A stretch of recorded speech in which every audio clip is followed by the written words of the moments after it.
So look who I'm here with, Camryn Grimes. Guys.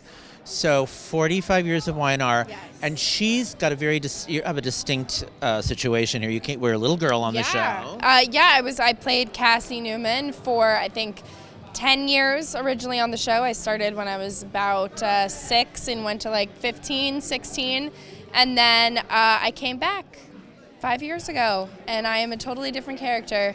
Mariah Copeland.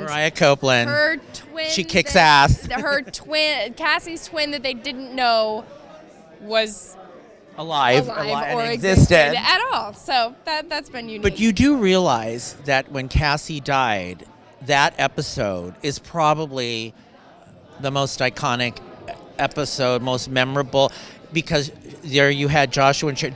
How did you stay quiet while they were acting?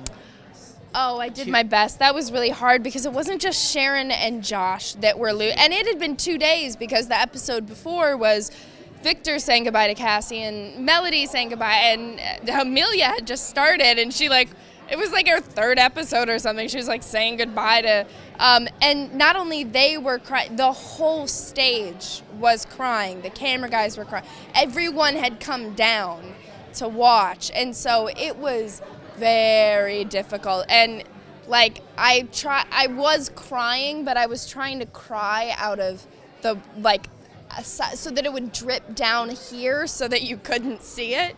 So I managed barely.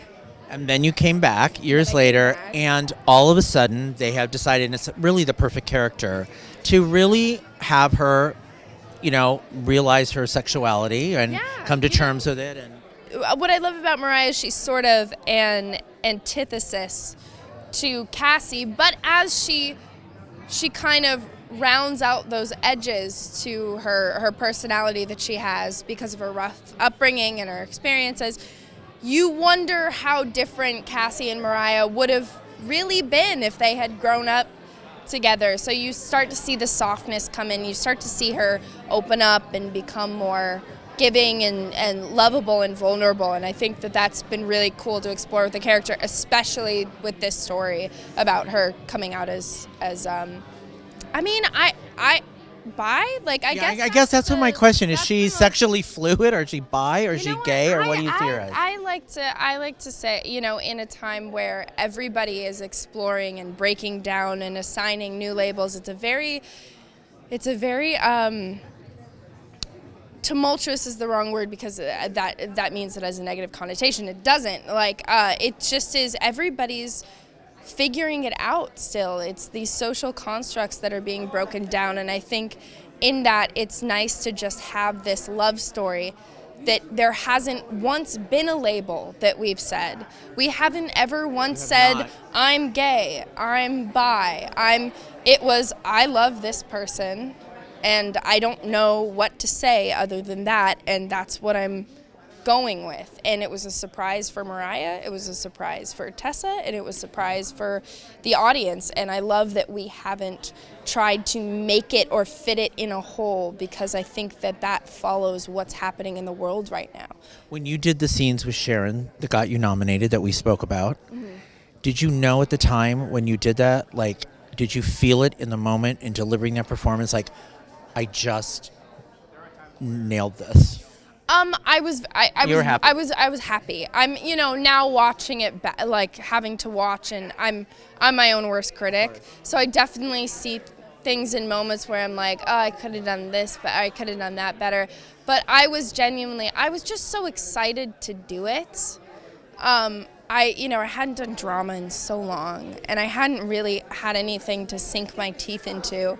And I was just, it was like, there was no nerves or anything, because it was like my body, was my acting, bone was like, yeah, let's go, this is what we waited for. We want to do this. So. And Laura Wright and I were sitting there talking on the radio show. It was so real.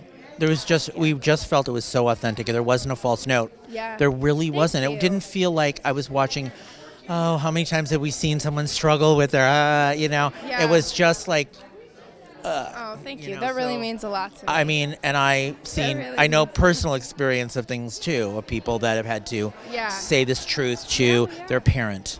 Yeah. Or I whoever. just wanted, and that was what was most important to me. I wanted it to take something of myself and something of my own experience and bind it to this story so that when people watched it, it felt truthful because it was the truth. Like it was a part of, everybody's felt, no matter what love story you're a part of, everybody's felt confusion and hurt and fear and frustration and happiness and they're all the same emotions. This is the story we decided to tell with those emotions. It's amazing. So happy 45th anniversary, Y&R. Happy 45th. I can't believe that I have been here as long as I've been here, and I wouldn't change a second of it. Ta-da.